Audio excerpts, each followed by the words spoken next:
नमस्कार, मैं अमित और आप देख रहे हैं आंखें न्यूज 24। आइए नजर डालते हैं आज के महत्वपूर्ण खबरों पर।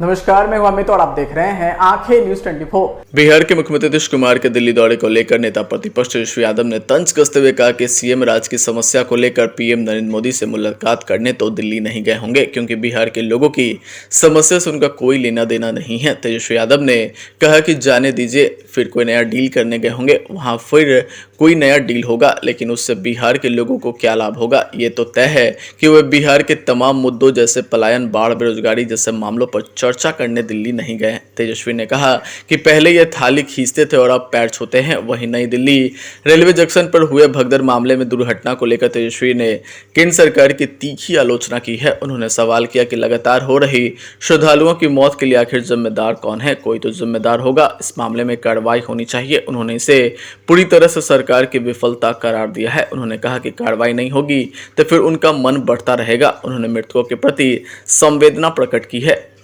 बता दें कि रविवार को 10 सर्कुलर रोड स्थित आवास के समीप मीडिया से बातचीत में तेजस्वी यादव ने कहा कि बिहार के लोगों की जान गई है, इस पर राज्य सरकार ने क्या किया। नेता प्रतिपक्ष तेजस्वी यादव ने उप मुख्यमंत्री विजय कुमार सिन्हा के आरोप को लेकर कहा कि अगर ये लोग लालू प्रसाद को जब तक भला बुरा नहीं कहेंगे तब तक इन लोगों की मार्केटिंग मजबूत कैसे होगी, तभी तक ये लोग खबर में है। एक सवाल के जवाब में तेजस्वी यादव ने कहा कि बिहार में लगातार अपराध बढ़ रहा है, भ्रष्टाचार है, बेरोजगारी है, पलायन है। कहा कि मुख्यमंत्री की यात्रा से बिहार के लोगों को कोई लाभ नहीं है।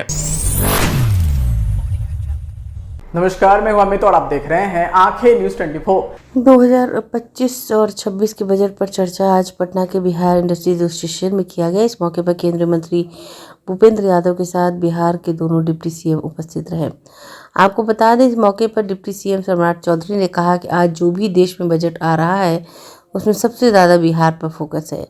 उसके साथ उन्होंने कहा कि आज बिहार प्रगति कर रहा है। एनडीए की सरकार में आप देखिए पटना एयरपोर्ट का चौड़ीकरण हो रहा है, बिहार के मखाना पर चर्चा की गई। इसके साथ कृषि को कैसे बिहार में बढ़ावा मिले, इसको लेकर लगातार प्रधानमंत्री नरेंद्र मोदी प्रयास कर रहे हैं। 6 लाख से अधिक 6.5 लाख क्यूसेक पानी छोड़े गए। इसके बावजूद भी बिहार में मात्र 11 पंचायत में ही बाढ़ आया। आज बिहार स्थिति बदल चुका है और केंद्र की सरकार ने अब यहाँ हाई लेवल डैम, नेपाल से भी समझौते पे वार्ता चल रहा है और यहाँ डैम बनाने के लिए 4 जगह हमको चिन्हित करने का काम किया है। और इसके साथ साथ अब हम इरिगेशन पे काम कर रहे हैं। कल तक हम फ्लड फाइटिंग का काम करते थे उत्तर बिहार में, अब यहाँ हम इरिगेशन का काम, सिंचाई का काम शुरू हम लोगों ने किया। इसलिए साथियों, विस्तार से आदरणीय भूपेंद्र जी बताएंगे, लेकिन मैं जरूर इतना आश्वस्त करता हूं कि देश के यशस्वी प्रधानमंत्री जी के नेतृत्व में बिहार के हितों की रक्षा की जा रही है, बिहार को सुरक्षा देने का काम किया जा रहा है, बिहार के विकास की चिंता की जा रही है और बिहार कैसे बढ़े इसकी चिंता लगातार हो रही है। और यहाँ भी अब उनको भी भरोसा है कि बिहार में हम जो राशि देंगे उसका सदुपयोग होगा, यहाँ लूट नहीं होगा, भ्रष्टाचार नहीं होगा। पहले की सरकार तो लूट लेती थी, पहले की सरकार तो घोटाला करती थी, अब यहाँ बिहार की सरकार लगातार काम करने का काम कर रही है। कई जिलों में हॉस्पिटल का निर्माण शुरू किया गया था। इसलिए साथियों, मैं यही कहूंगा इस संगोष्ठी के माध्यम से कि भारतीय जनता पार्टी एनडीए, इसका एक ही लक्ष्य है कि भारत को श्रेष्ठ बनाना है और बिहार को भी साथ साथ उन्नत करने का काम किया जाएगा। यही सामाजिक समता के विषयों को समाज के वंचित और अंतिम वर्ग तक पहुंचाने के लिए अपना पूरा जीवन लगाया स्वर्गीय जननायक कर्पूरी ठाकुर जी को नमन करता हूं। नमस्कार, मैं अमित और आप देख रहे हैं आंखें न्यूज 24। लालू प्रसाद यादव के उस बयान जिसमें उन्होंने कहा था कि नई दिल्ली में जो हादसा हुआ उस पर रेल मंत्री को इस्तीफा दे देना चाहिए, इस पर तंज कसते हुए बिहार सरकार के मंत्री श्रवण कुमार ने कहा, जो घटना घटी वो बेहद दुखद है। पूरा देश इस घटना से मर्माहत है। इस घटना में जो भी लोग घायल हुए या मृत हुए हैं उनके परिजनों को पूरे देश के लोग अपनी तरफ से संवेदना दे रहे हैं और ईश्वर से प्रार्थना कर रहे हैं कि उनको भगवान शक्ति दे कि वह दुख की घड़ी में संयम बरत सके। यदि कोई घटना होती है तो उसकी जांच होती है और उस घटना की भी जांच सरकार करवा रही है। जांच के बाद दोषियों पर कार्रवाई होगी। बहुत जल्द कोई भी फैसला लेने की आवश्यकता नहीं है। जब जांच का रिजल्ट आएगा निश्चित रूप से उसमें जो दोषी होंगे उनको दंडित किया जाएगा। वहीं कुंभ पर राजद के राष्ट्रीय अध्यक्ष लालू प्रसाद यादव के द्वारा सवाल उठाए जाने पर श्रवण कुमार ने कहा कि सब लोगों को अपने अपने धर्म के प्रति, काम के प्रति, देवी देवताओं के प्रति आराधना करने का, पूजा करने का अधिकार है। ऐसे में लोग अपने अधिकार के हिसाब से पूजा अर्चना करते हैं। जिनकी इच्छा नहीं होती वो पूजा अर्चना नहीं करते, लेकिन अधिकांश लोग जो सनातन धर्म से जुड़े हैं वो मानते हैं, वो पूजा अर्चना करते हैं। ये घटना बड़ा दुखद है। पूरा देश आज बर्माहत है इस तरह की घटना से। उनके परिवारजनों को इस संकट की घड़ी में साहस रखने के लिए, धैर्य रखने के लिए, संबल देने के लिए पूरे देश से लोग आज उनको ताकत दे रहे हैं, ईश्वर से प्रार्थना कर रहे हैं।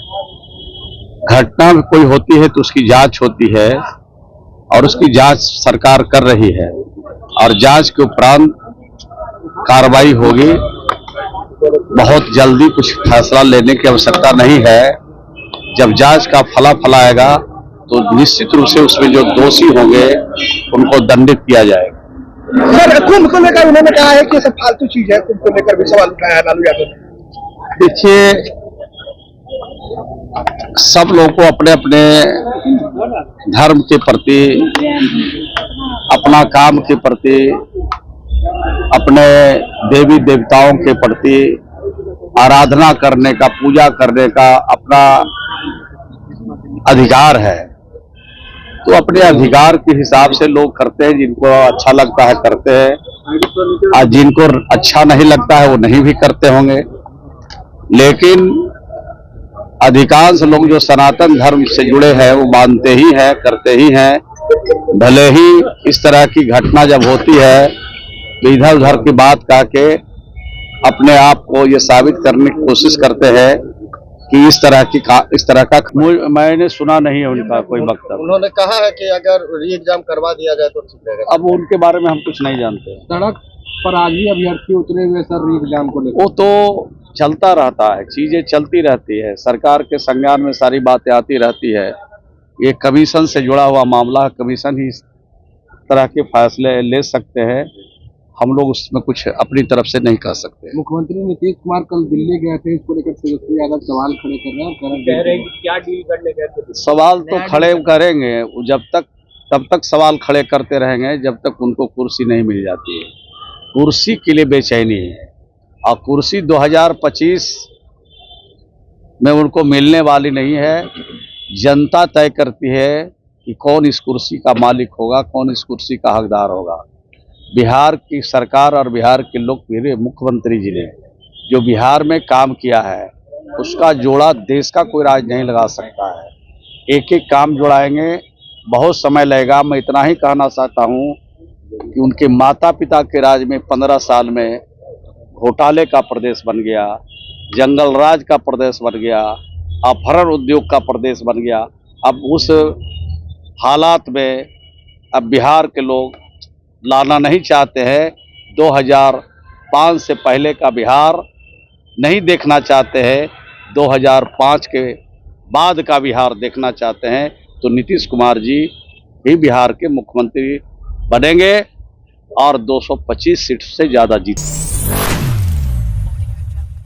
नमस्कार, मैं हूं अमित और आप देख रहे हैं आंखें न्यूज 24। राष्ट्रीय लोक मोर्चा कार्यालय में केंद्रीय मंत्री उपेंद्र कुशवाहा ने जननायक कर्पूरी ठाकुर की 37वीं पुण्यतिथि पर उनके तैल चित्र पर माल्यार्पण कर श्रद्धा सुमन अर्पित किया। उपेंद्र कुशवाहा ने कहा कि इस दिन कर्पूरी ठाकुर को याद करते हुए प्रेरणा ग्रहण करते हैं। कर्पूरी ठाकुर हमेशा दबे कुचले लोगों के साथ खड़े रहते थे। प्रधानमंत्री ने कर्पूरी ठाकुर को यादगार बनाने के लिए उनको भारत रत्न देकर सम्मान देने का काम किया।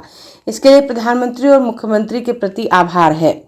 पटना के बीटा में अंतर्राष्ट्रीय एयरपोर्ट बन रहा है। बनने वाले अंतर्राष्ट्रीय एयरपोर्ट का नाम जननायक कर्पूरी ठाकुर के नाम से रखा जाए।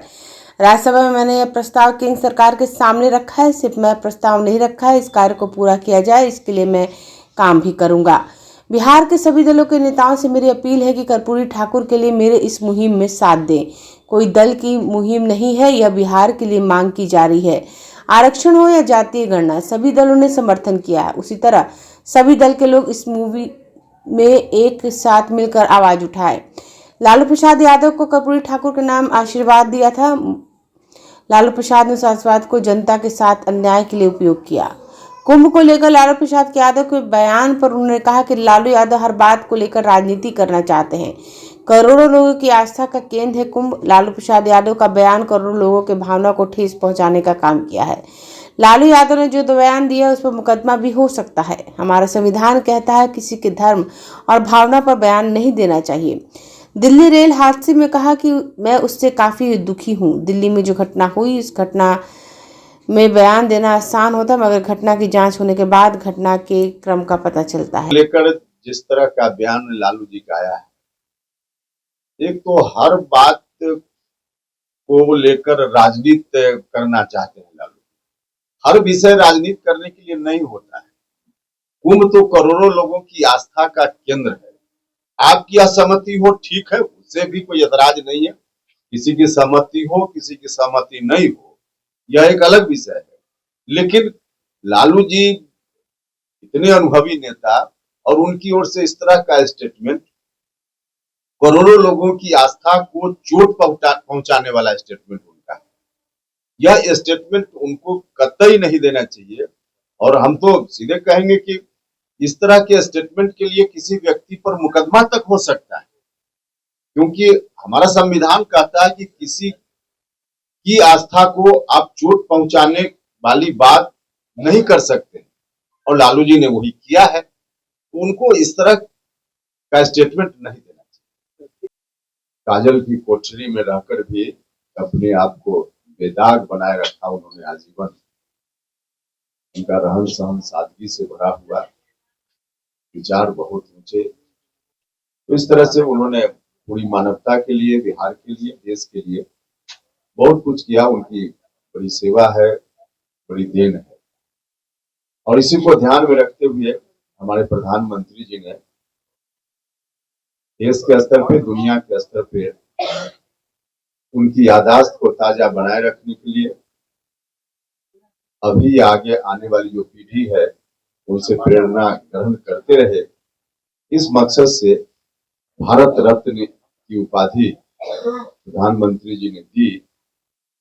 इस बात के लिए हम सब प्रधानमंत्री जी के प्रति, भारत सरकार के प्रति, माननीय मुख्यमंत्री जी के प्रति शुक्रगुजार हैं और शुक्रगुजार रहेंगे। और इसी दृष्टि से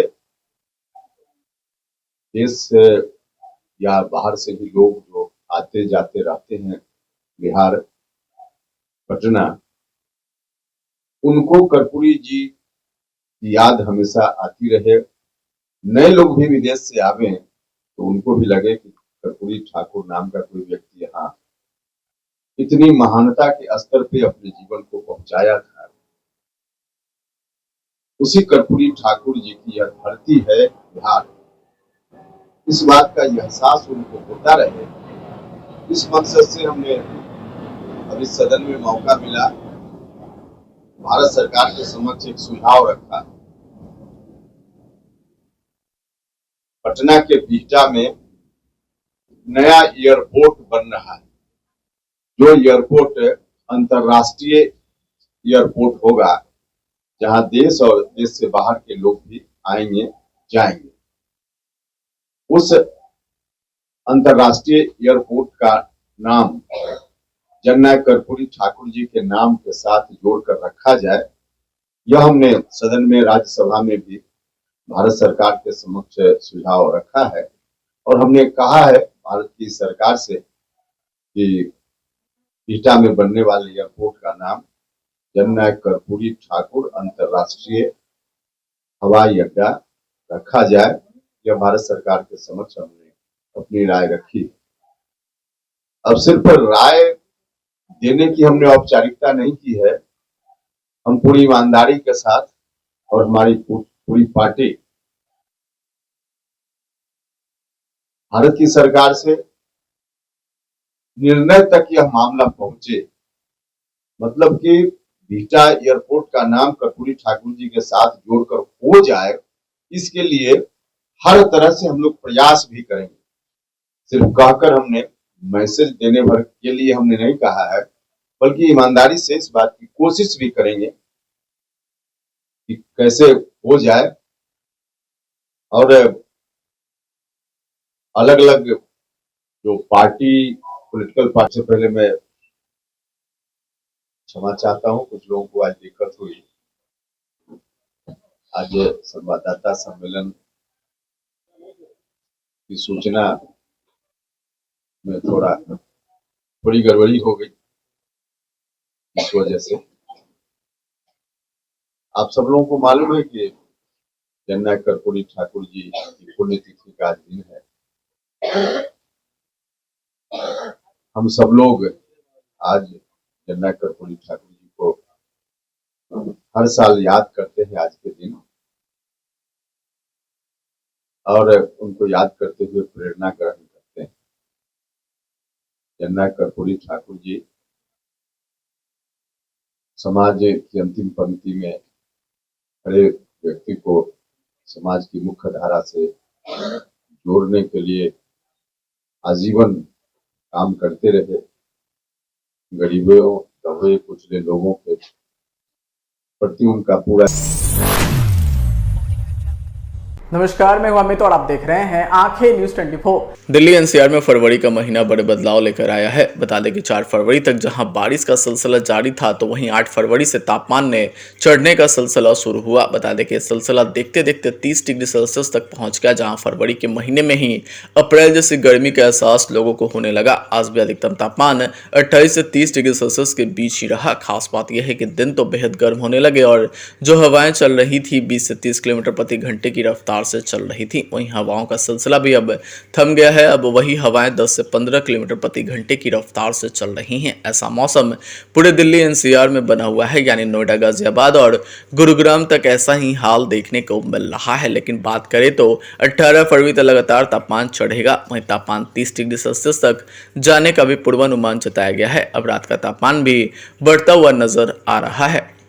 यही वजह है कि फिलहाल रात का न्यूनतम तापमान 10 से 12 डिग्री सेल्सियस तक पहुंच गया है। बता दें कि यह तापमान 18 फरवरी तक 15 डिग्री सेल्सियस तक जाने का पूर्वानुमान जताया गया है। वहीं 19 और 20 फरवरी को मौसम में बड़े बदलाव देखने को मिलेंगे। एक पक्ष में पश्चिमी विभोज होगा, तो वहीं हिमालय रीजन में, जिसकी वजह से 19 फरवरी की शाम और रात में मौसम करवट लेगा। बादल होंगे और इसके बाद शुरू होगा बारिश का सिलसिला, जो 20 फरवरी की सुबह तक जारी रहेगा। हालांकि बारिश हल्की होगी, रुक रुक कर होती रहेगी। ठंडी हवाएं भी चल सकती हैं, जिनकी रफ्तार लगभग 15 से 25 किलोमीटर प्रति घंटे की रफ्तार हो सकती है। लेकिन 2 दिन बारिश के सिलसिले की वजह से तापमान में मामूली गिरावट होगी और इसके बाद 22 से 23 फरवरी को फिर से मौसम बदलेगा। फिर तेज धूप होगी और तीखी धूप लोगों को परेशान करेगी। बता दें कि हवाओं का सिलसिला भी थम जाएगा और इसी के साथ धीरे धीरे करके रात और दिन का तापमान चढ़ना शुरू हो जाएगा।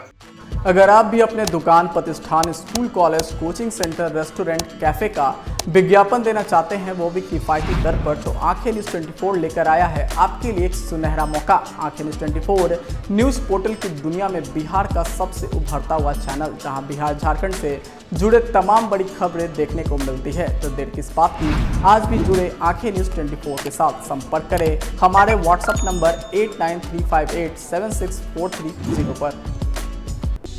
क्या आप पत्रकारिता के क्षेत्र में अपना कैरियर बनाना चाहते हैं? तो आज ही royal Ashoka institute of mass communication and journalism में अपनी जगह सुनिश्चित करें। आर्यभट्ट ज्ञान विश्वविद्यालय पटना से मान्यता प्राप्त 100% प्लेसमेंट के साथ royal Ashoka institute of mass communication and journalism नामांकन जारी है। हमारा पता है DS/16 गायत्री मंदिर के समीप, कंकड़बाग, पटना 8,20,000। आप हमें संपर्क भी कर सकते हैं। हमारा मोबाइल नंबर है 9955456126।